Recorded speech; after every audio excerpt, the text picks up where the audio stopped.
whether the learner likes it or not. But he might be dead in there.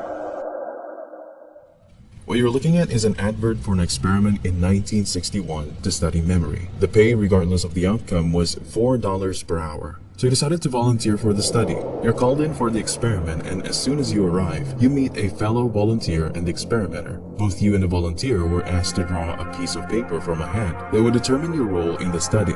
The volunteer was the first one asked to draw the paper, and the paper read, "Learner." And by default, you were automatically appointed as the teacher.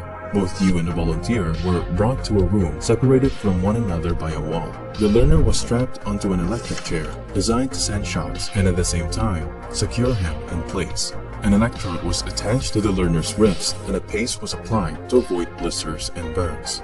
And on the other side of the room is the shock generator. Although the shocks can be extremely painful, they cause no permanent tissue damage, the experimenter assures you and the learner. So you sit down on your desk, looking closer at the generator. There are over 30 levers, labeled 15 volts up to 450. Behind you is another table where the experimenter will be sitting to oversee the experiment. With all the preparations done, the experiment is ready to commence. You start by reading a series of word pairs such as red and hammer, cat and dog, to the learner who is instructed to memorize the pairings as you read them through. Once all the word pairings have been said aloud, you're instructed to read the word pair again, but now the second part of the pair is up to the learner to remember correctly. The quiz progressed perfectly at first, and then the learner makes his first mistake. The experimenter behind you told you to flip the first switch, which is the 15-volt shock. Ouch! The learner responded in pain, experiencing his first electroshock punishment. You continue again with the word pair and the learner makes another mistake, but you're told to flick the second lever, which is the 30 volts.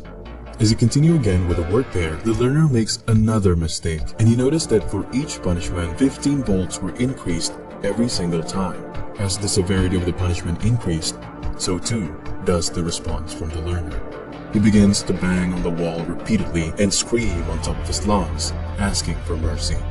Fear, guilt, and dread start to overcome you and you feel a huge weight on your whole body, reluctant to flick a simple switch. You decided to bail the experiment, but the experimenter insists that you continue with the experiment. The more you beg for the experiment to stop, the more adamant the experimenter becomes. So, the question I have for you is, what would you do?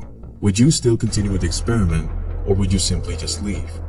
This experiment was actually conducted in July 1961 by Stanley Milgram in the basement at Yale University. 40 men had volunteered for the study, and they all came from various backgrounds. The experiment was falsely advertised, requiring 3 individuals with each different role, but in reality, only one role was recruited, which was the teacher. The volunteer who was banging on the wall, begging for the study to stop, was all an act. When the teacher sat down on his desk, the learner had connected a tape recorder to play for each shock administered. Also, there was no shock involved in the study whatsoever. Any attempts from the teacher to halt the experiment, predetermined prods, a total of 4 of them, have been prepared to push the teacher into continuing the experiment. The actual objective of the study is to test out how much people are willing to listen to authority figures when told to do stuff that goes against their personal conscience. Only after the 4th prod, or the maximum voltage, has been administered, will the experiment be over and the teacher is free to leave the study. Just 3 months before the study, one of the major organizers of the Holocaust, Otto Adolf Eichmann, was captured and was brought to Israel to stand trial on 15 criminal charges, including war crimes, crimes against humanity, and crimes against the Jewish people. During the trial, he did not deny the Holocaust or his role in organizing it, but he said he was simply following orders. He was found guilty on all of the charges and was executed by hanging on 1st June 1962. His trial was huge at that time, and because of what he said, Milgram wondered if Eichmann and his million accomplices in the Holocaust were really just following orders. Like Milgram and his colleagues, and probably you watching this, would think that only a small fraction of the participants would obey the experimenter until the end, but that is not the case. An overwhelming 65% of the participants actually administered the maximum voltage to the learners. Even the lowest voltage was 300 volts.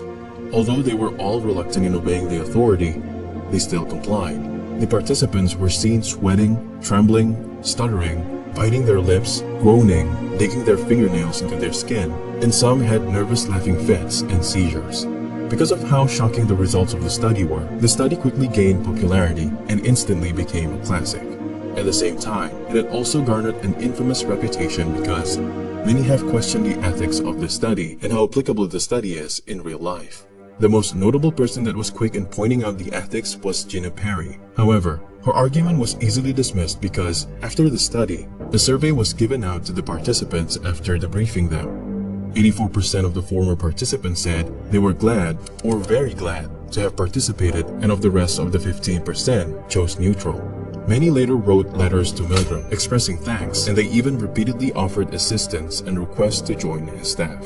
As far as the application of the study goes in real life, this is what Milgram has to say. I set up a simple experiment at Yale University to test how much pain an ordinary citizen would inflict on another person, simply because he was ordered to by an experimental scientist. Authority was pitted against the subject's moral compass, and in the end, with the subject's ears ringing with the screams of the victims, authority won more often than not. The study was even replicated time and time again, and was found to have very similar results. So to answer the question, would you continue with the experiment? You most probably would.